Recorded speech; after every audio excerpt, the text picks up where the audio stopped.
Exclusive protection equipment with the most advanced technology to resist all the viruses has to be #1 priority.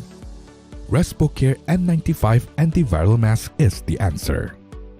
This is the most reliable mask for us to be in contact with person on airborne precautions isolation. Its superior fit shape with the best quality of fabrics makes it comfortable to use without causing face skin allergy. RespoCare N95 antiviral mask is the only N95 mask with antiviral property cleared by FDA that is not only absorbs the viruses and bacteria but also inactivates them at one time. It is equipped with 4 layers design that give a maximal protection. The outer layer accelerates the absorption of infected droplets and brings infected droplet to the second antiviral layer to kill the virus. The third layer is the filtration layer that filtrate particles. The final inner layer consists the function of anti-fluid, which blocks the infected droplet completely in 5 minutes. With the special hydrophilic plastic coating, the infected droplet will be rapidly absorbed into the outer layer within 5 seconds. A low pH environment swiftly damages proteins and lipids on the surface of airborne viruses.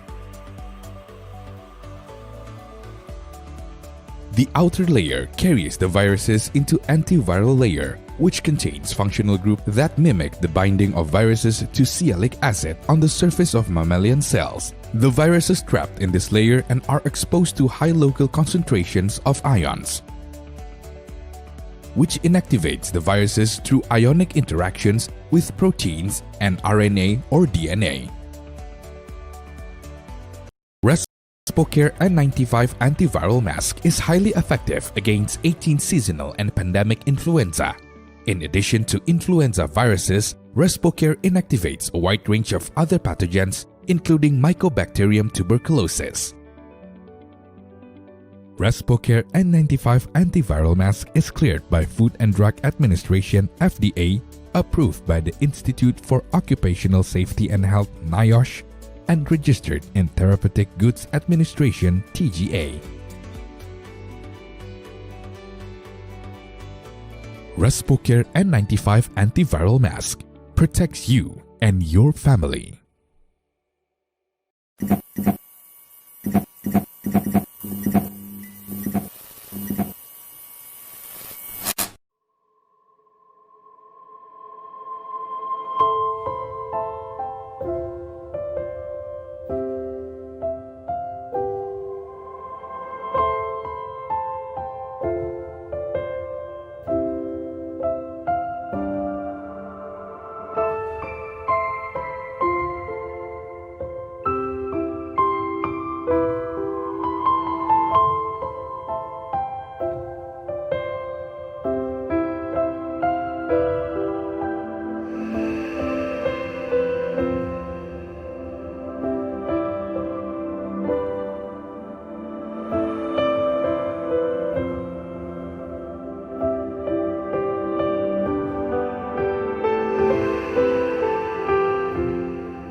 Selamat siang saya ucapkan kepada seluruh peserta AYLA-KES dengan tema Together We Can Overcome.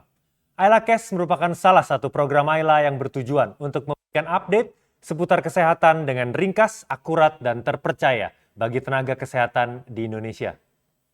Seperti kita ketahui, pandemi COVID-19 sampai saat ini masih belum berakhir. Peningkatan kasus COVID masih terus terjadi setiap harinya. Berbagai dampak dan kerugian yang timbul akibat pandemi COVID-19 mulai dirasakan oleh berbagai elemen. Di dalam dunia kesehatan sendiri, dampak yang sangat signifikan dan menimbulkan duka bagi kita semua adalah terus meningkatnya angka kematian tenaga kesehatan. Dari keseluruhan angka kematian tenaga kesehatan, 50% lebih terjadi pada tenaga kesehatan dokter, baik itu dokter umum maupun dokter spesialis. Dampak kematian tenaga kesehatan dirasakan hampir di seluruh Indonesia, di mana angka kematian paling tinggi untuk saat ini ada di Jawa Timur. Dengan melihat kenyataan ini, maka kita semakin disadarkan betapa pentingnya melakukan upaya proteksi para tenaga kesehatan sebagai pasukan di garda terdepan. Oleh karena itu, pada AYLA-KES kali ini, kita akan memberikan pemaparan singkat mengenai surgical mask N95 versus non-surgical mask N95.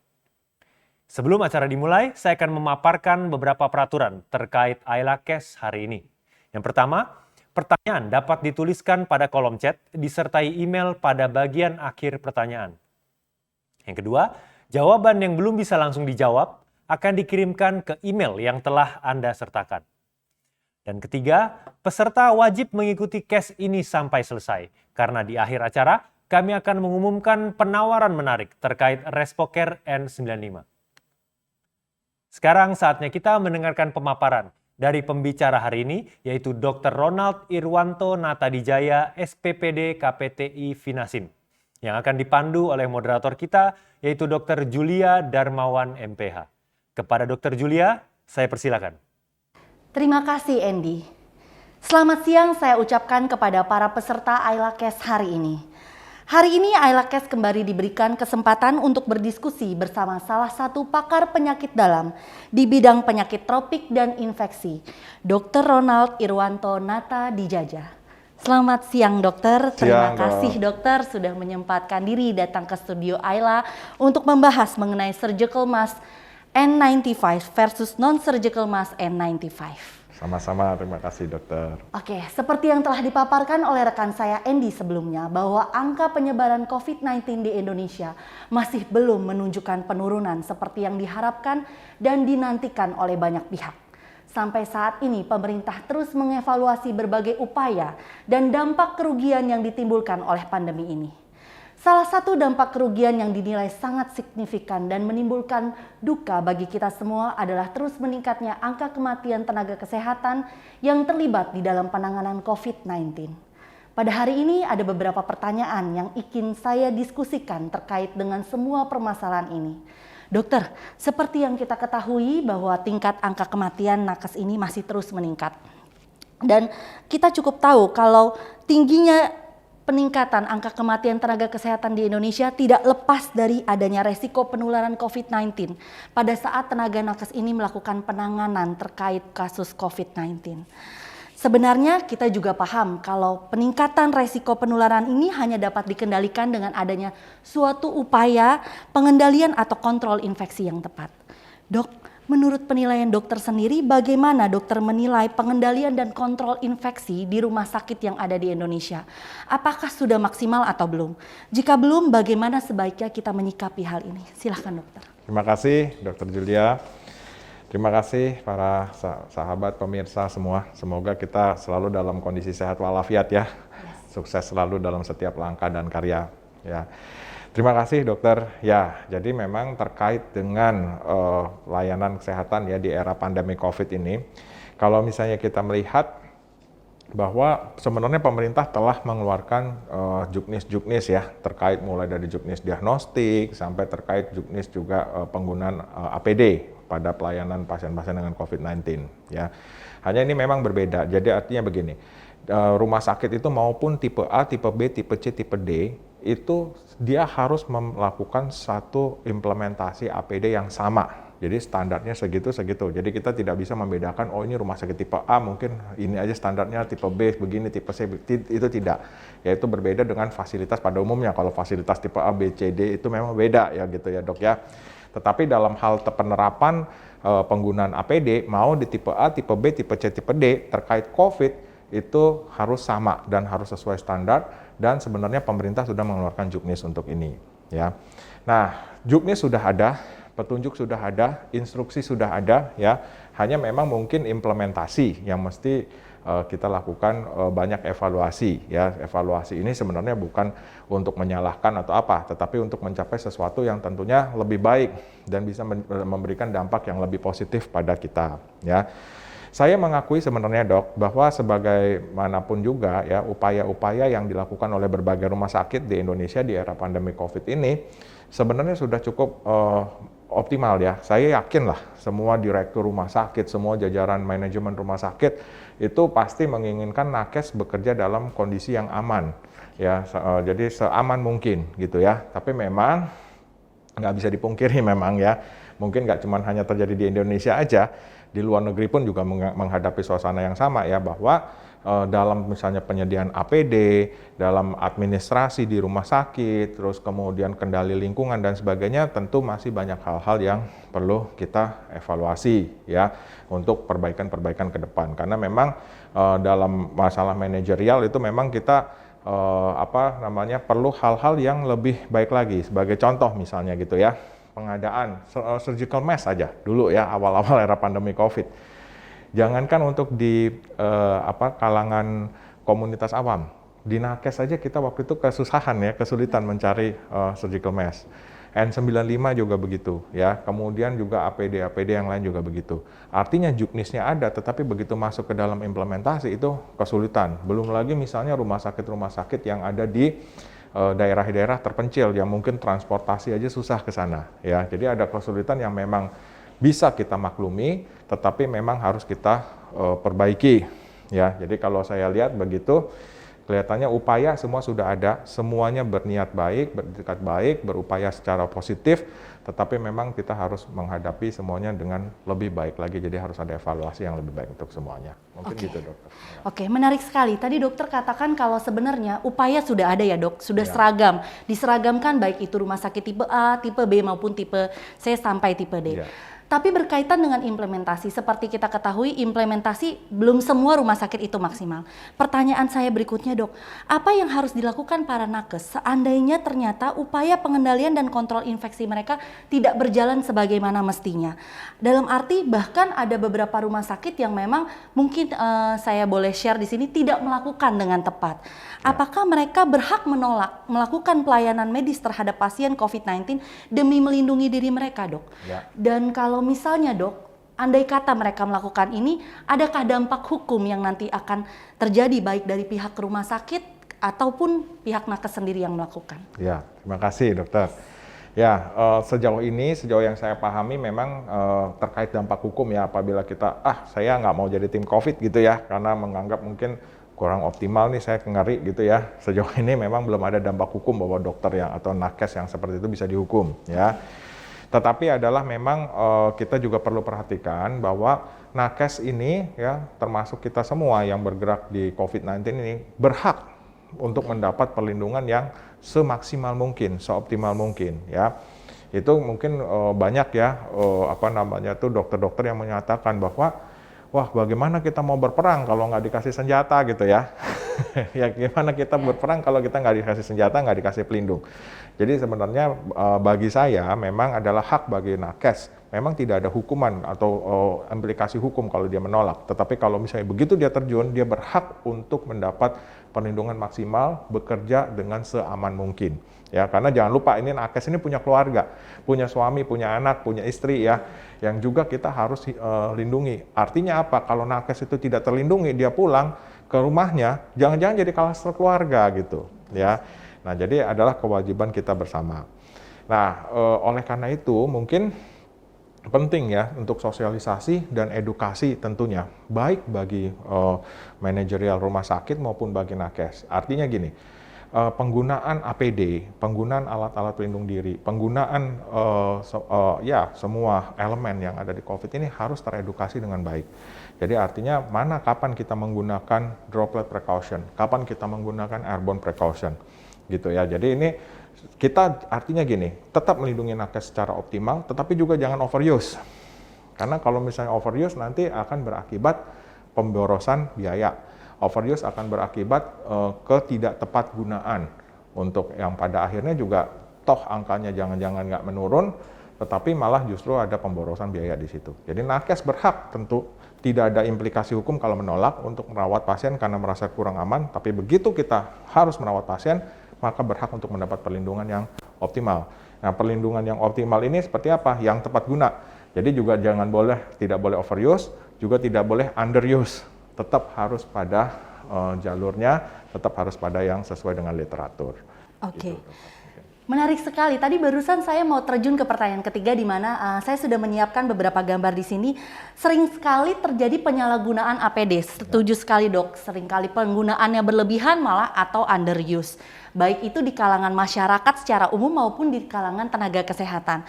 Nah, Dok, terkait hal ini, tadi dokter sebenarnya udah menjelaskan secara ringkas tentang indikasi penggunaan APD yang tepat di rumah sakit sesuai dengan level yang ada. Mungkin dokter bisa explore lebih dalam lagi supaya kita bisa tahu nih sebenarnya yang terbaik itu seperti apa. Supaya kita tahu, oh memang saya sudah terlindungi dengan baik. Jangan sampai apa yang saya lakukan saya belum dapat senjata full ya seperti yang tadi dokter katakan. Ya, terima kasih dokter, terima kasih.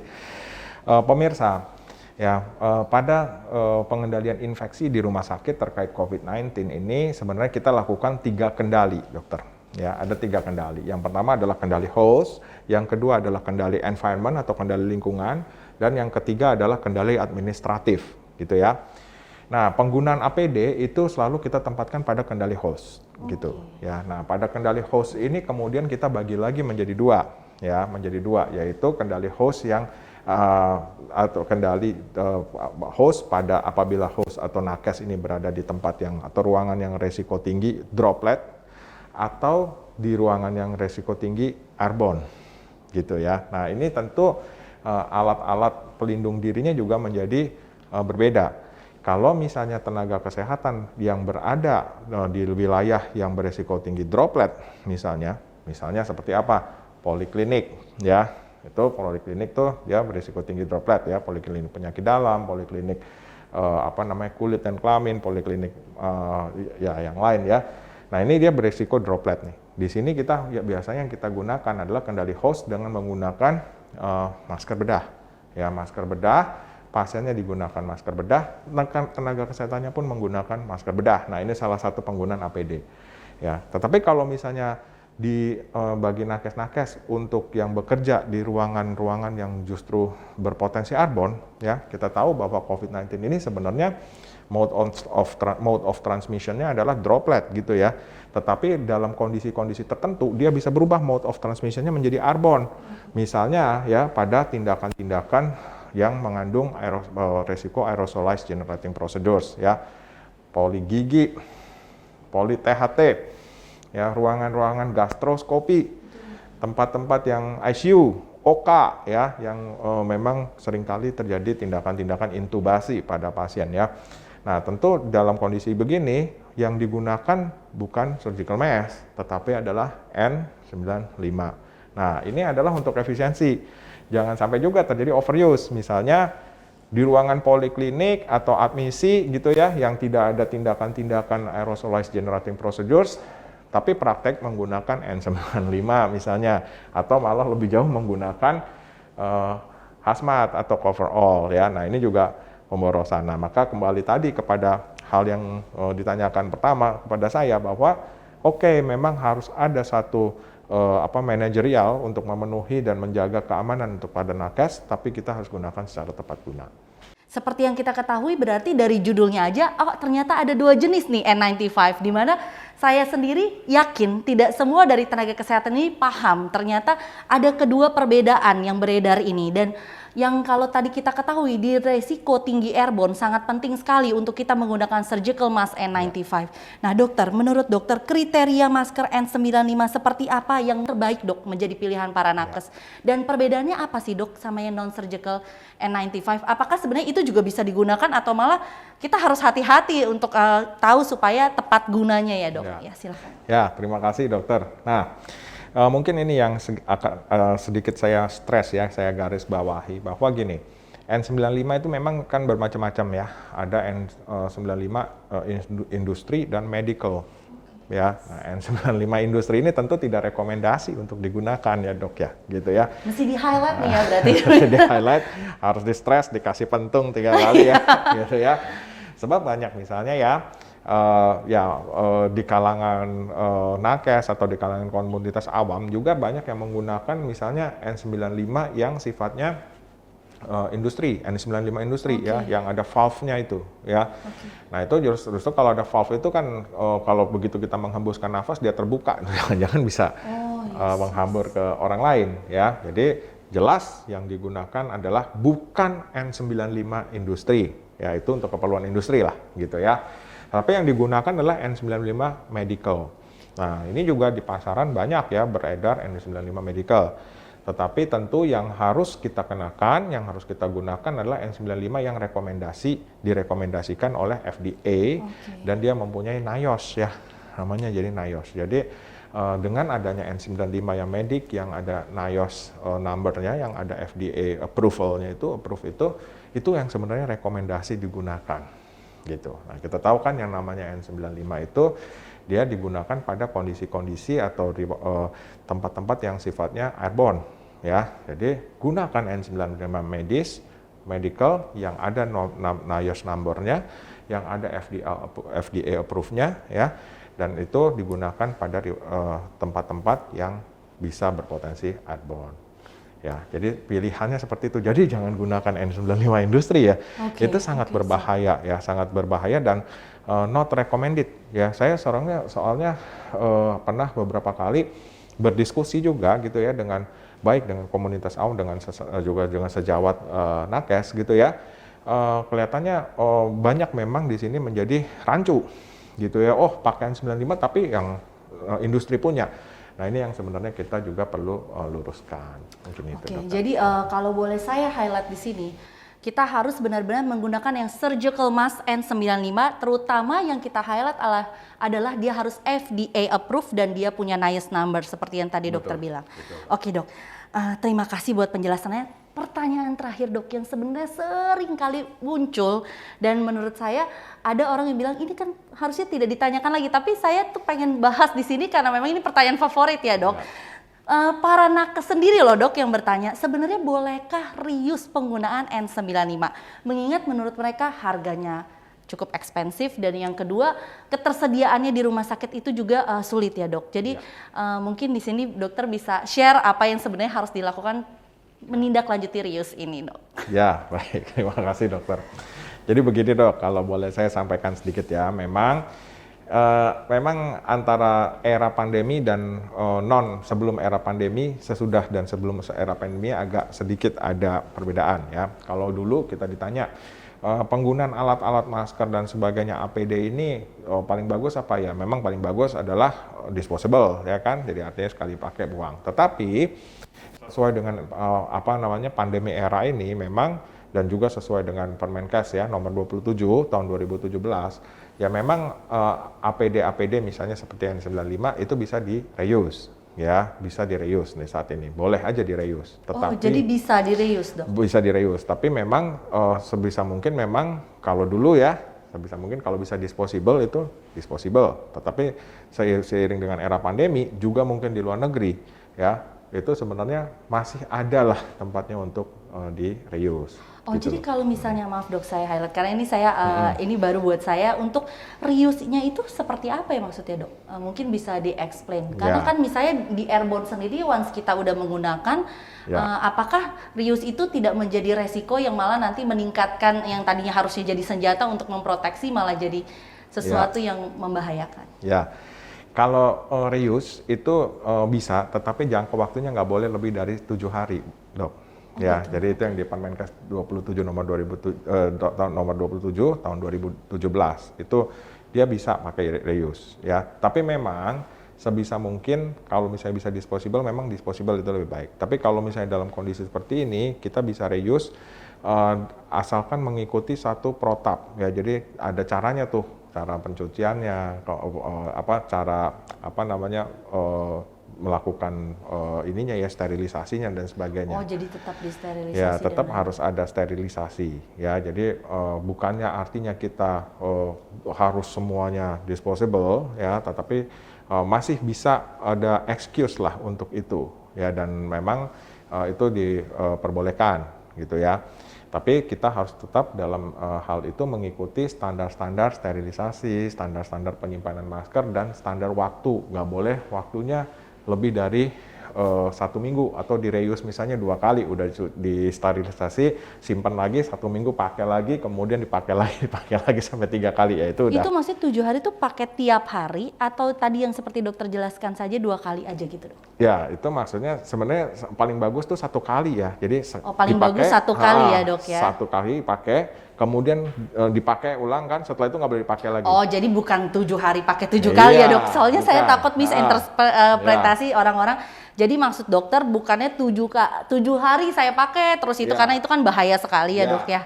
Bukan. Okay. Jadi misalnya kita pakai hari ini ya, nah nanti 3 hari kemudian kita mau pakai masih boleh. Tapi kalau misalnya udah lewat dari 7 hari, udah nggak boleh. Okay. Tapi bukan setiap hari itu. Tapi sekali pakai, udah nih, udah 2 kali, udah itu udah nggak bisa lagi. Tapi yang menjadi menarik gini, kalau ternyata waktu saya pakai atau waktu nakes itu pakai, dia sedang melakukan tindakan aerosol yang resiko tinggi, dan itu pasien jelas COVID-19, itu tetap aman, dok? Kita melakukan reuse.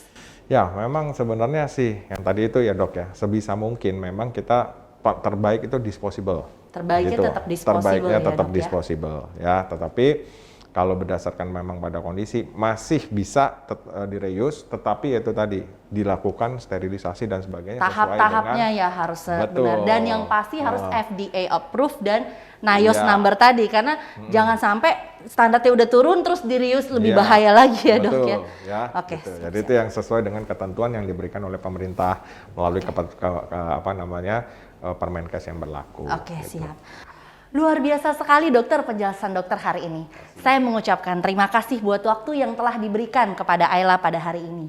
Demikianlah pembahasan kita pada hari ini mengenai surgical mask N95 versus non-surgical mask N95 dengan Dr. Ronald Irwanto Natadijaja. Sebelum saya menutup, mungkin dokter ada sepatah 2 kata untuk para pemirsa di rumah. Ya, terima kasih, dokter.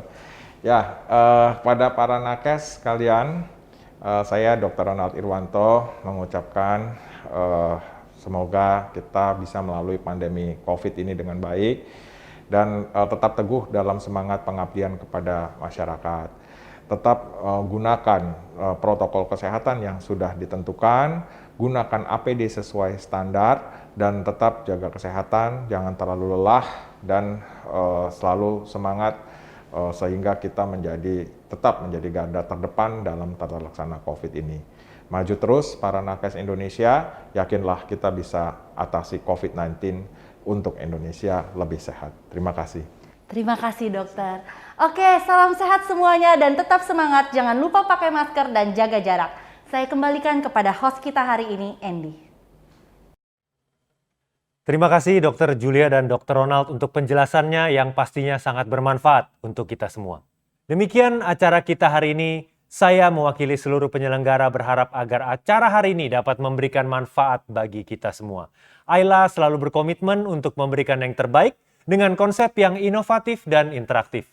Untuk mengakhiri acara hari ini, mari kita saksikan video persembahan dari kami kepada Anda tenaga kesehatan di Indonesia. Akhir kata saya, Andi Stefano, mohon pamit. Salam sehat, tetap semangat, jaga jarak, dan jangan lupa memakai masker.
Exclusive protection equipment with the most advanced technology to resist all the viruses has to be #1 priority. RespoCare N95 antiviral mask is the answer. This is the most reliable mask for us to be in contact with person on airborne precautions isolation. Its superior fit shape with the best quality of fabrics makes it comfortable to use without causing face-skin allergy. RespoCare N95 antiviral mask is the only N95 mask with antiviral property cleared by FDA that is not only absorbs the viruses and bacteria but also inactivates them at one time. It is equipped with 4 layers design that give a maximal protection. The outer layer accelerates the absorption of infected droplets and brings infected droplet to the second antiviral layer to kill the virus. The third layer is the filtration layer that filtrate particles. The final inner layer consists the function of anti-fluid, which blocks the infected droplet completely in 5 minutes. With the special hydrophilic plastic coating, the infected droplet will be rapidly absorbed into the outer layer within 5 seconds. A low pH environment swiftly damages proteins and lipids on the surface of airborne viruses. The outer layer carries the viruses into antiviral layer, which contains functional group that mimic the binding of viruses to sialic acid on the surface of mammalian cells. The viruses trapped in this layer and are exposed to high local concentrations of ions, which inactivates the viruses through ionic interactions with proteins and RNA or DNA. RespoCare N95 antiviral mask is highly effective against 18 seasonal and pandemic influenza. In addition to influenza viruses, RespoCare inactivates a wide range of other pathogens, including Mycobacterium tuberculosis. RespoCare N95 antiviral mask is cleared by Food and Drug Administration (FDA), approved by the Institute for Occupational Safety and Health (NIOSH), and registered in Therapeutic Goods Administration (TGA). RespoCare N95 antiviral mask protects you and your family.